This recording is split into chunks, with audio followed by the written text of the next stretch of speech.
Hey guys, we're talking about our adduction planks. So this is a great accessory core exercise to help develop not just strength through our core and trunk, but also bring in some strength in towards our adductors. So what we're gonna do is we're gonna go into a side plank position. So when I set myself up in the plank, standard plank position, the only thing that's gonna be different is instead of resting on the bottom leg, we're gonna take the top leg and take it up on top of a bench. And basically from here, we're utilizing the inside of our thigh or those adductors to help stabilize. Now, if this is too hard, because this is not an easy plank, what we'll do is we'll shorten that lever and bring it down to the knee.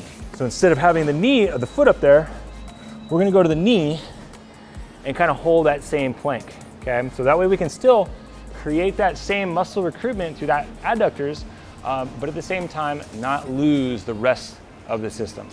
Have fun.